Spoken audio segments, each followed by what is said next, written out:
All right, real quick, did anybody else have any other questions about the extra credit assignment? Cool. All right, so let's go ahead and get started.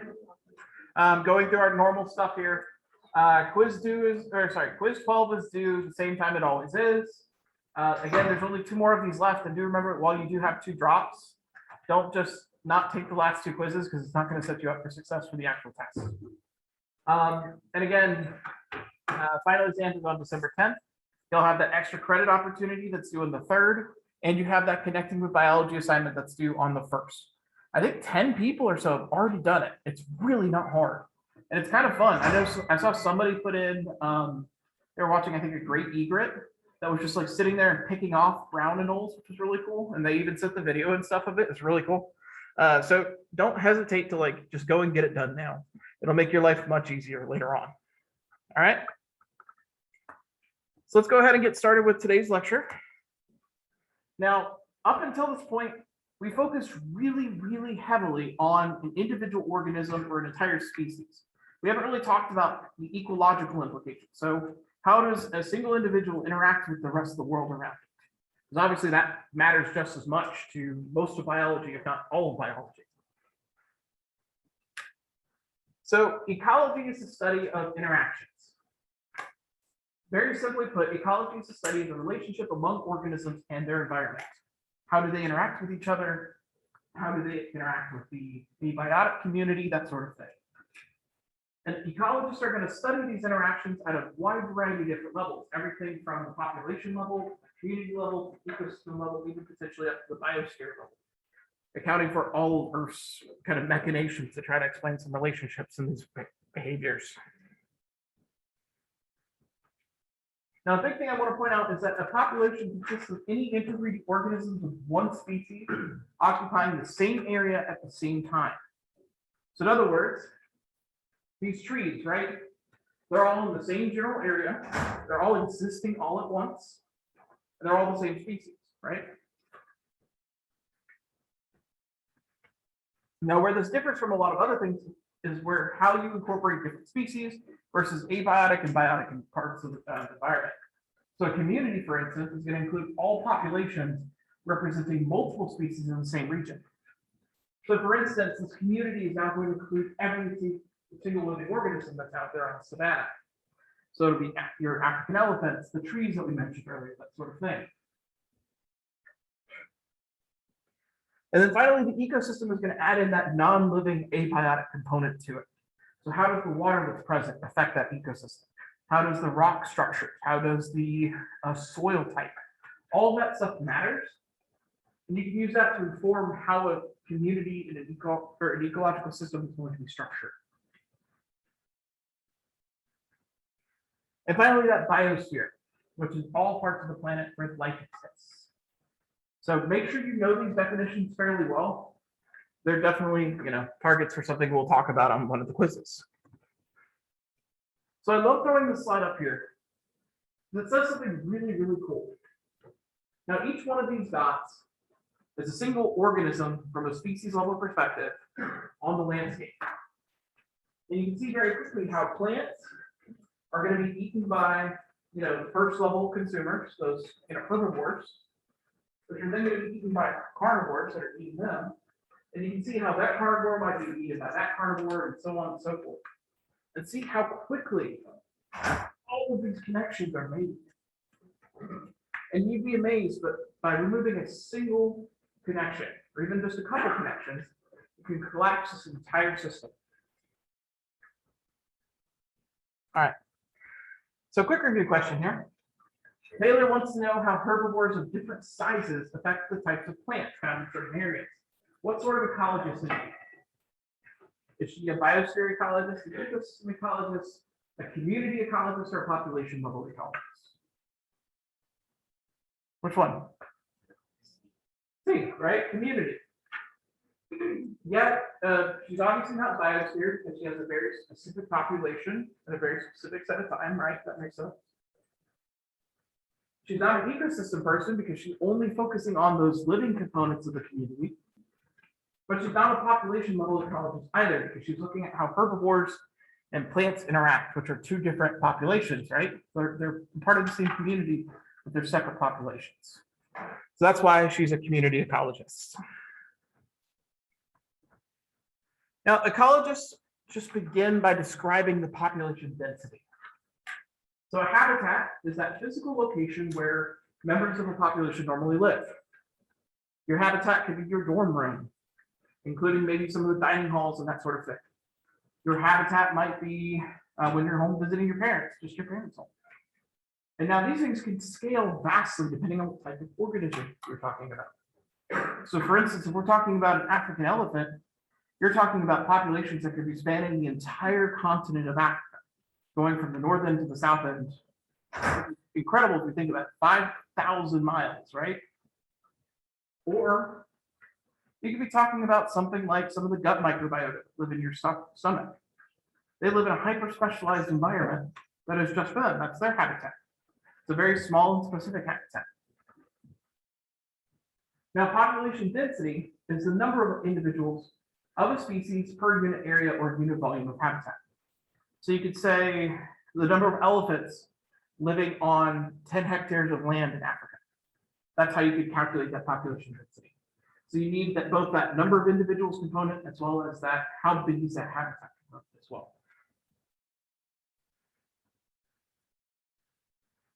Now, for instance, this example that we see up here shows widely spaced, low density clumps of palm trees versus this highly packed in high density penguin colony. And as a result, you can have these massive differences in these. And it just kind of depends on the type of ecosystem you have. So for instance, in this penguin example, they probably have a very large present food source. It's there 6 months out of the year that they're going to be accessing. And that's why they can live at such densities. Whereas when you're talking about the palm tree, it's got some sort of limiting factor that's keeping them only in a very small sporadic population. They just can't survive if you're above that. Now, population density can change dramatically over time as individuals either move or reproduce, and that habitat shifts can have a great impact on these things. So as, say, for instance, gets drier and more of that area becomes desert, the area where there used to be a lot more of these palm trees is going to decrease in the population, let's say. Now, ecologists ultimately have to estimate these population sizes. And there's a lot of different ways you can do this. Ideally, you can use things like aerial photos, or probably the better, more useful opportunity is looking at sampling small subsets or something you markedly capture. So basically what will happen is you kind of assume based off of a certain number of animals that you catch, that you mark them with some sort of dye or a little tag or something like that, release them and then recapture them. You can use that to roughly estimate how many individuals there are in population. So that way you don't have to catch every single individual, and you don't have to worry about trying to get one of these kinds of photos here for something like a squirrel. You're going to not have any way possible of doing something like aerial photography for something like a squirrel. It's going to be, up in a tree and a lot harder to identify and find. Yeah. So how does market recapture help you determine the population? So it's basically a really well-defined statistical test. So what happens is you as the ecologist will go outside and you're going to capture as many freaking frogs or squirrels or whatever you want. And while you catch them, you're going to mark them in some way. There's some of these ways that are a little bit more old-fashioned that we don't really use anymore, things like lopping off a toe.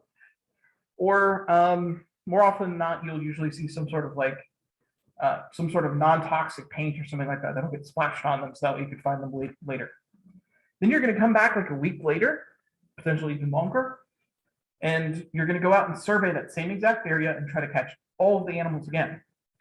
And based off the proportion of the amount that you recapture, you can estimate and say, well, I caught 100 animals last time, and this time I came out here, I only recaught like 10. That means more than likely that population is close to 1,000, because based off of the rough proportions of how many you caught the first time versus the second time, as well as how many you originally caught versus what you're catching now. Okay. All that stuff adds together and you can do some really cool stuff with it.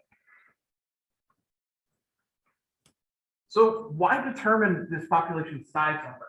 Well, population ecologists are going to study the factors that determine how a population can change.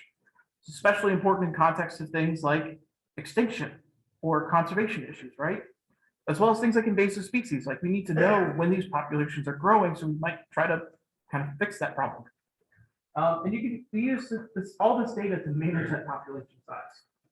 For instance, if you want to grow a population, that obviously requires you to add more individuals. So what can you do to supplement that? If you want it to remain stable, obviously you need those same number of individuals to be gained as you lose, right? And finally, if you want to shrink a population, it needs to lose more individuals than it adds. So things like controlling pest animals like this koala is a practical example of population ecology. And I know y'all don't think of koalas necessarily as pests, but a lot of places they do a lot more damage than good in certain locations. So ultimately, we have to factor in all these various things. Things like birth rates and immigration rates. For instance, a population's birth rate is the number of new individuals produced per individual in a defined state of time. So for instance, if you have, I don't know, your birth rate would be something along the lines of, say you had 100 individuals, and those animals were adding 50 new animals to that population every year, your birth rate would be 0.5. Okay. And this basically, you can use these numbers in context to other things like the death rate or the migration out of the population to figure out, is your population growing or shrinking? Now, death and emigration is when you're losing individuals out of that population. So for instance, your death rate is going to be the number of individuals that die over time. So for instance, going back to that previous example, if you have 100 individuals and 10 of them die every year, your death rate is going to be about 0.01. So if you have a growth rate of 0.5 and a death rate of 0.01, that population is probably going to be increasing, right? Pretty straightforward. And ultimately, you can use a lot of this stuff with a lot of statistics to scale it up for massive population sizes.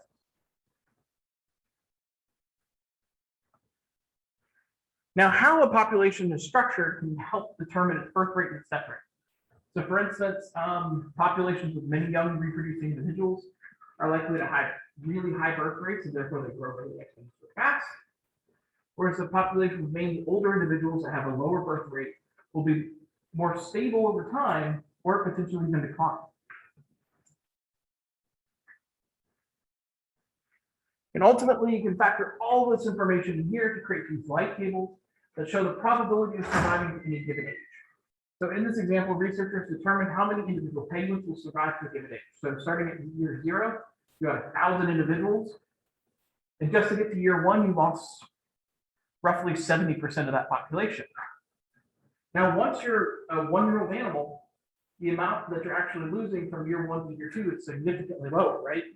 And again, that's kind of to be expected. Oftentimes you lose a lot of organisms when they're really young because they either get picked off by predators or a lot of that kind of stuff. And the sad thing is even in humans, life insurance companies and other sorts of things like that will use these life tables to calculate things like premiums for your clients and that sort of thing. So in other words, if you're trying to get life insurance as a 60-year-old, you're going to have a much harder time than if you're in your 20s.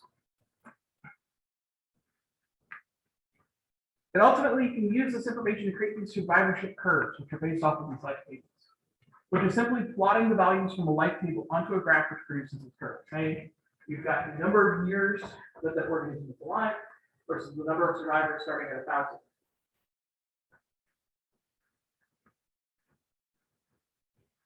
Now, the type of organism can heavily predict what kind of type of survivorship curve you're going to have. So these are all fairly generalistic, and they don't always fit a perfect, there's a little bit of gray area to this. So keep that in mind. But we generally try to show the most extreme examples for these kinds of curves. Now, for instance, a type 1 curve is going to be a species that invests a ton of energy into caring for their young and allowed most of the individuals to survive into adulthood. Things like elephants, humans, that sort of thing. They're going to have fairly low reproductive output, but they're not going to really start falling off until much later on in life. Then you're going to have type 2, which have approximately an equal probability of dying at any age. This is going to be a lot of your just general mammals, things like your carnivores, so your cats, your dogs, that sort of thing. And then finally, you're going to get to your type 3, which is species that invest very little energy into raising their young, and as a result, few individuals survive to reproduce. A great example of this, and a relatively long-lived organism, is something like a sea turtle, which every year a female sea turtle is capable of laying upwards of 100 to 200 eggs, right? But if she's lucky, one will survive to adulthood.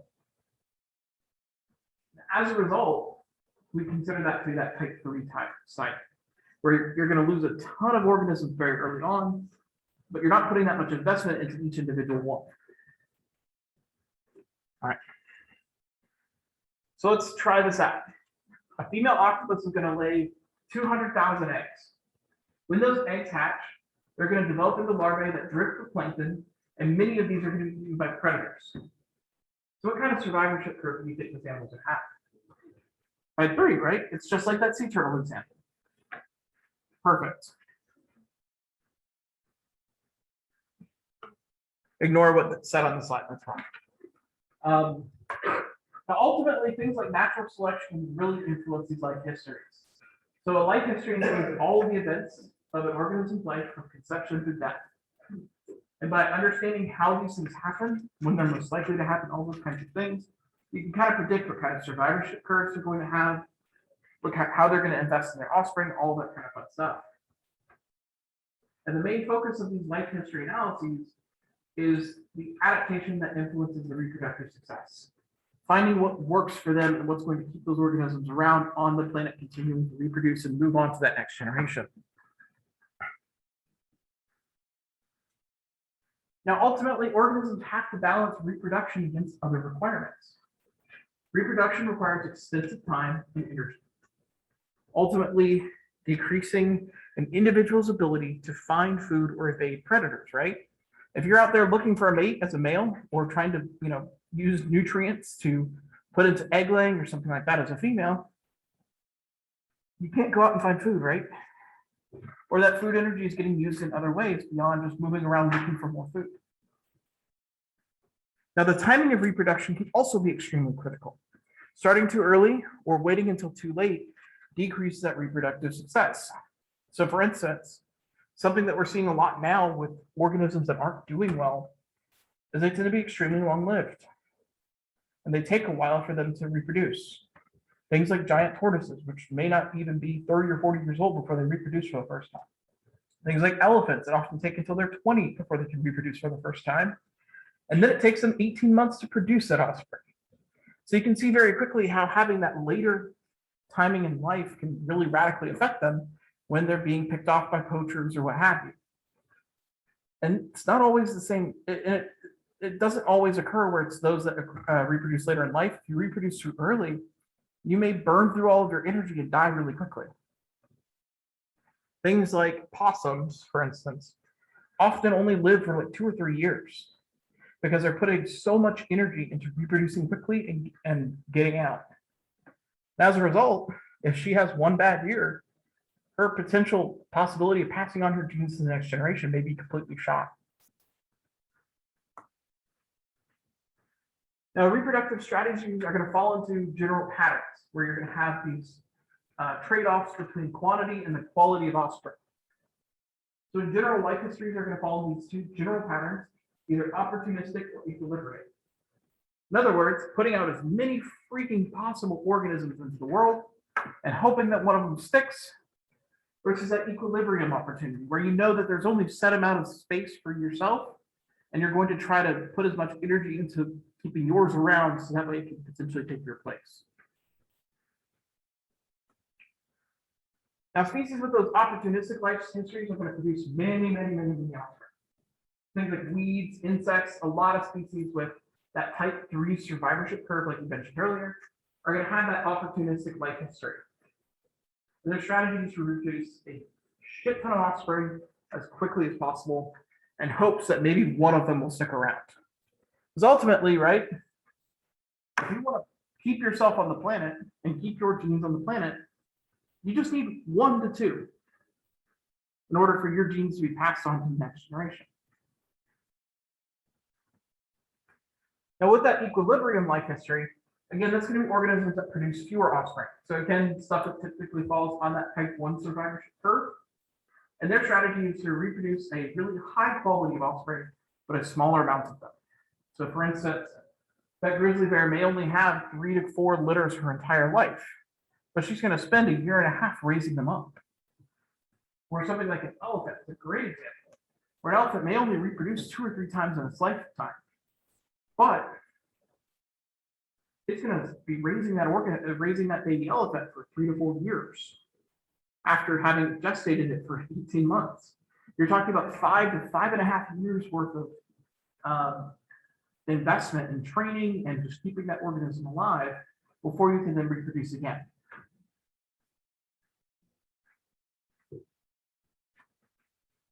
Now, unsurprisingly, a lot of animals and other things tend to just fall somewhere in between those 2 different patterns, because everything in biology has a gray area, of course. So life history of species that include its developmental rate, the lifespan, social behaviors, reproductive timing, mate selection, the number and size of the offspring, the number of reproductive events, and the amount of parental care, all of that stuff is factored in to kind of determine where on the spectrum these things fall out. Let's do another quick review question here. Which of these following statements about type 3 survivalship curves are true? They only have a few offspring, they're short-lived, they reproduce at an early age, they have a large number of offspring, or E, they give very little care to their offspring. Which of these make the most sense for it to be true? A, right? Why would a type 3 organism not be short-lived? Why would it probably be a long-lived organism instead of a short-lived organism?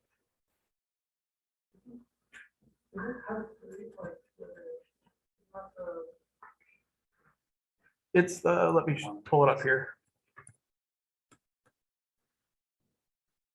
Yeah, I think the book screwed up. That should be type 1. Yeah, that doesn't make any sense. Yeah, that should say type 1. Ignore the book. The book's stupid. But yeah, so if you're talking about a type 1 organism, they're probably going to be long-lived because they're putting all that investment and time into raising each individual offspring, right? You can't just do that in a year.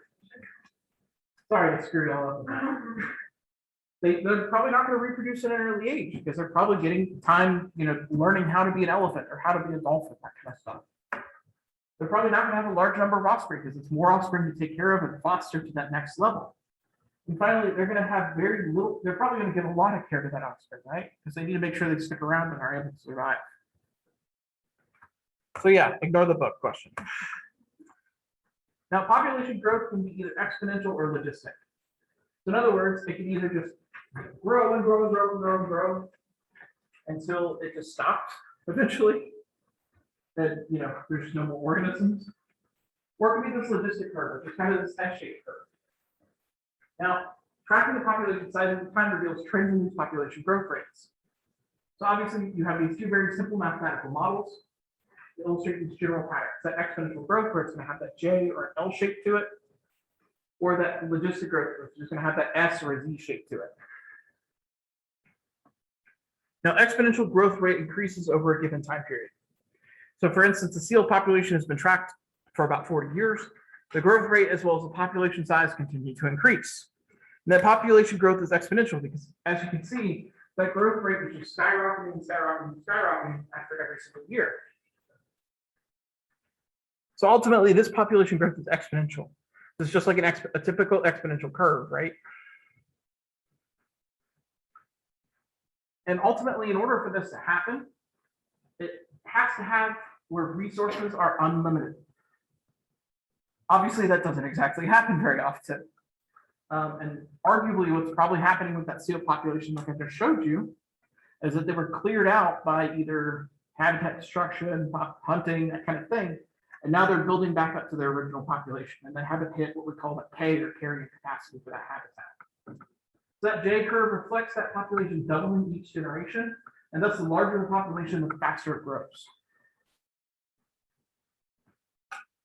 Ultimately, exponential growth is unsustainable, whether it be humans, other mammals, bacterial cells.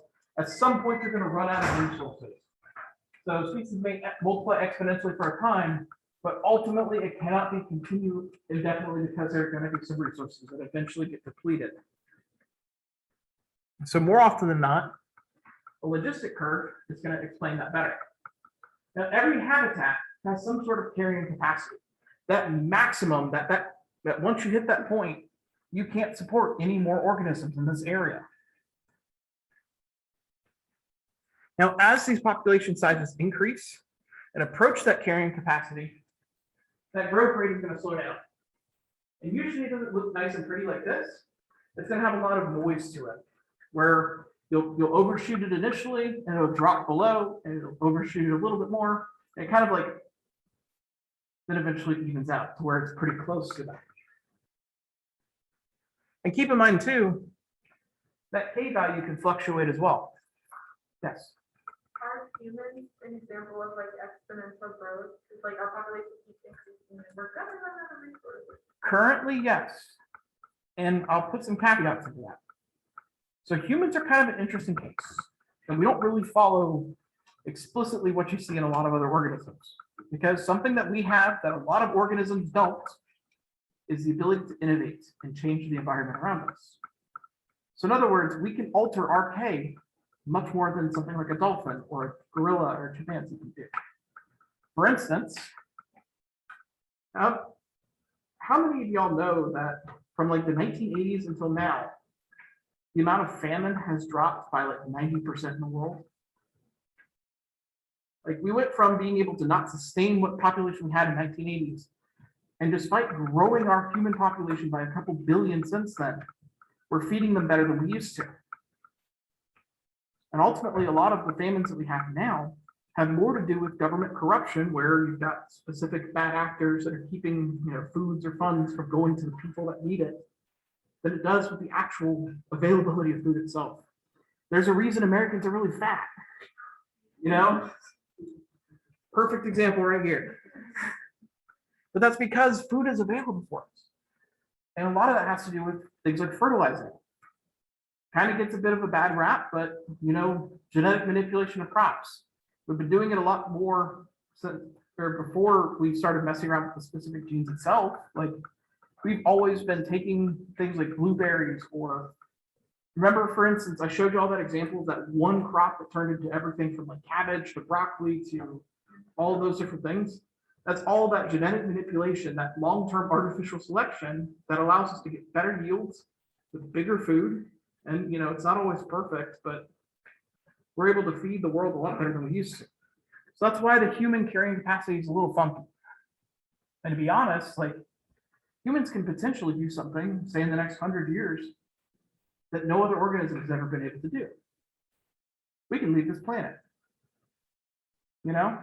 If we take our food and our resources to places like Mars, some of the moons around Jupiter, that sort of thing, we've got a whole new ballgame, right? There's more resources out there that plants we can potentially harvest and grow out there to potentially use.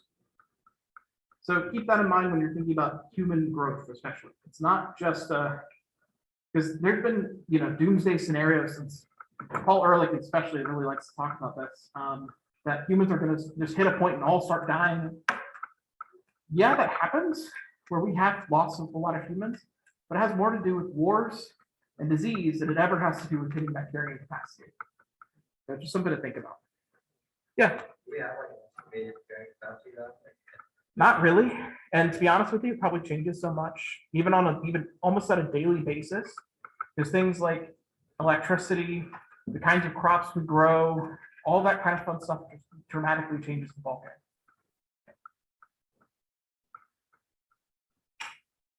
Now, ultimately, with logistic growth, you're going to have the growth slow down and stop over a given period of time. And so things like rotifers, yeah, they might have grown exponentially at one point, but after about 20 days, they just hit that carrying capacity, the growth rate slowed, and ultimately they have that classic S-shaped or Z-shaped curve. Now, like I said, the population growth cycles can happen very sporadically. We have, for instance, these are collared lemmings and stoats. Probably even a better example of this is you probably have seen this example thrown out a million times, the snowshoe hare and the Arctic lynx. So basically you have a massive spike in the prey population, As a result, the predator population increases for a short period of time. When the predator population increases, it crashes the prey population, and so they drop out. And then as a result, there's not enough food for the predator, and it kind of goes back and forth constantly. That K is essentially shifting every couple of years. Now, many conditions can limit this population size. Factors limiting population size include or might not depend on the density of the population either. So for instance, you can have that density dependent things like competing for resources within our among species, infectious diseases that are going to move around a lot easier with higher densities. Well, predation is going to happen a lot more commonly if you have a lot more individuals. And then you can also have density independent limits, things like natural disasters, industrial accidents, things that are just going to hit an area indiscriminately. Now, those density-dependent factors are going to affect the increase as the population grows, and these tend to be much more biotic, meaning they result in interactions with living organisms. So again, that competition for space, nutrients, food, or mates, as well as the interaction with other organisms, things like disease or predation. Where again, those density-independent factors are going to be typically things that are abiotic, natural disasters such as fires, floods, or earthquakes, oil spills and other industrial accidents, as well as habitat destruction related to human activities or essentially other factors as well. So the size of the bacterial community on my hand is limited by the frequent exposure to soap.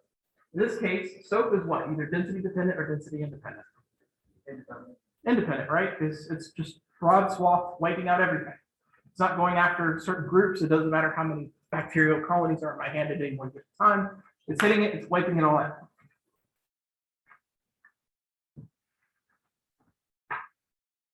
So as we've been talking about, human populations do continue to grow. And it shows that J shape or that L shaped curve where they grow exponentially over the last 2,000 years.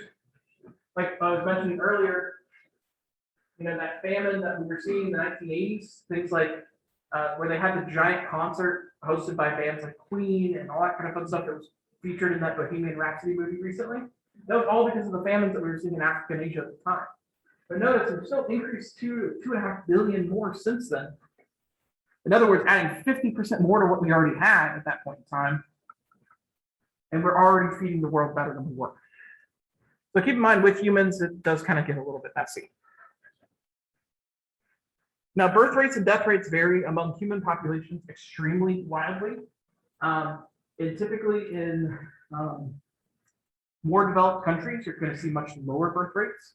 In fact, I think just recently they talked about how the US in particular, as well as other places like Japan and Western Europe, currently have a birth rate that is below the actual death rate. So in other words, the population, if you were to completely just wall off the US and only keep the people that are inside the US in the US, ultimately that population would wink out and cease to exist. So there's something to think about there. Whereas populations in other places, say China, India, and kind of more less developed situations usually where you have fairly high death rates when you're young, are going to be increasing a lot more dramatically and have much higher birth rates. And so you can see these demographic transitions as they change the growth of the population, where initially you may have a really high birth rate, but as time goes on, that birth rate starts declining, and that death, especially as the death rate declines, you can see all these things. So all these kind of factor into that first stage where you're going to have high birth and high death rates that keep the population small. Stage 2, where you've got the death rate falling, but it's much faster than the birth rates. And then finally in stage 3, where the birth rates and the death rates are both low and the population kind of stabilizes. And obviously, as we mentioned, that economics and human populations heavily influences whether you're in stage 2 or stage 3 for these different groups. Additionally, age structure can rapidly change these things. For instance, India has a high proportion of younger people, and this age structure predicts continued population growth due to those high birth rates in younger populations, right? You're not exactly pumping out kids when you're in your 40s. Whereas in the US and China, age structures have much lower proportions of younger people and predicting that their population will not continue. So for instance, here in the US, you can actually see where it's relatively even until you get to about your 60s and then it crashes off like that. Whereas here in India, the massive numbers indicate there's probably pretty high growth rate there. And finally, in China currently, especially because of things like the one-child policy, they're kind of maxing out right now at this point. And so a lot of people are beyond reproductive years, they can't reproduce themselves. And so as a result, that crash is happening a lot faster and a lot stronger. Now, just like everything else, death rates influence human growth populations as well. Everything from in high income countries, you'll see things like heart disease, stroke, a lot of these things that have more to do with bad nutrition because we have easy access to food, as well as long-term health consequences of just being old, Alzheimer's, that kind of stuff. Whereas in low-income countries, you often see situations where they may not have sanitized water, that sort of thing, and as a result, you may be more exposed to disease, as well as some other sort of situations as well. Now, unfortunately, we do have to mention that humans do overexploit resources, and ultimately, you can kind of see. So here's where you have that forest versus richest, and you can see very quickly how much some of these resources are getting kind of dragged out of Africa or South America, that sort of thing. And again, this is distributed relatively unequally. So, with our last 10 minutes, I do want to talk about a cool example that I got to participate in, where we use some very basic population modeling to predict how population of bottlenose dolphins would survive along the coast of Japan in the next 100 years or so. Now, for context, whaling has been pretty popular over history. You have existed in some way, shape, or form since the dawn of civilization. There's always been some human population that's hunted whales or dolphins or what have you. However, in the 1800s, you saw mechanized whaling that completely changed the game. And as a result, it was a lot easier to bring in these animals. And as a result, those whale stocks dramatically declined. And thus, this established the International Whaling Commission in the 1970s, which was used to control the harvests. So modern whaling in the modern world pretty much ceased by the 1980s, with only a select group of countries still harvesting whales, particularly Japan and Norway. So in Japan, they have something called the Japanese dry fishery, which is where they basically take small cetaceans, things like bottlenose dolphins, pilot whales. They find pods of these things, they surround them with boats, and then they push them into a cove where they'll then seal it off and kill everything. Now, one thing I do want to mention that this has been covered in things like the documentary The Cove. It's not exactly 100% real. And one thing I do want to point out is that no dolphin or anything like that that's in the US has come from these fisheries. They're all pretty much in either China or Japan. Now, bottlenose dolphins are probably the most studied small cetacean. In fact, there's a population here in the Indian River Lagoon, right outside of Brevard County here, that has been closely followed for well over 20 years. Again, they often form these large pods, which are those targets for those dry fisheries. Now, currently, bottlenose dolphins are considered a species of least concern by the IUCN, but that might change over time. Now, one of the ways we can kind of look at monitoring populations over the long term is doing something called a population viability analysis, or a PVA, which is used to assess the health of a specific population at a specific time. And what we do is we combine things like the birth rates, the death rates for all these different age classes, and we use that to predict that growth rate of the population over time. And what we do is, for instance, with these diamond packed terrapins, they modeled it to where you look at all these different age classes and you kind of predict where certain threats might be more influential than others. Things like if a large female gets trapped in a crab trap and it dies before it can reproduce, you lose a huge section of that population. Versus where you have a little juvenile that just gets hit crossing the road, it's not nearly as influential in that population. So ultimately, the objective of this study was simply to determine the potential impacts of harvest on the populations of bottlenose dolphin in the Northern Pacific, as well as determine potential sustainability of harvests of these small cetaceans using that bottlenose dolphin as a primary example. So what I did is I went out and found some bottlenose dolphin demographic data where I got its R value, which is just kind of the overall population growth rate, if you will, which ranges somewhere between 0 to 0.46. So it's actually growing a huge percent every year, roughly 5% growth. And then I obtained the harvest rates from the International Whaling Commission for Japan from 2001 to 2010. I found the average rate of harvest over this time. I then pulled from a paper from 1993, which is pretty old, the estimated population size of the bottlenose dolphins then. Then ultimately, I just kind of set K at kind of arbitrary value. I did do some testing to make sure that this didn't really affect things or not. So here you can actually see the specific formulas I used, which accounted for this H value, which is that harvest, K, which tells you the number of that carrying capacity, that R value, so how quickly the population is going to grow, and that NO, which is the population at that point in 1993. Ultimately, we selected 3 harvest rates, 100, 500, 100, and then we used an H that was variable around the normal distribution calculated for those harvest rates from 2001 to 2009. We then ran each one of these scenarios 100 times, so each one of these curves was brought about 100 times over. And then we set the extinction threshold at any point that was below 1,000 individuals. So we then also looked at calculating the extinction probability, which is simply the number of times that a population went below the extinction threshold divided by the number of times that the simulation was run. And again, we then calculated significance on this sort of stuff. So here's just the general results. So if you're looking at all these different curve types, whether they be logistic or exponential, with that variable R or with a stable R, as well as that various H values, you can see the number of times they went extinct, either 0 or 100 oftentimes. The percentage of times they went extinct, as well as that highest final value, which was the highest number taken from all 100 runs at that particular time. And here's what these would actually look like. So each one of these only depicts a single run, but what you can see is that, say for instance, for that logistic curve, it's staying pretty close to what it already was. It's exponentially growing, so that J-shaped curve to it. You can see very quickly that even with harvest, not necessarily causing extinction, you start to see decreases, even at that most low level of harvest at 100 individuals per year.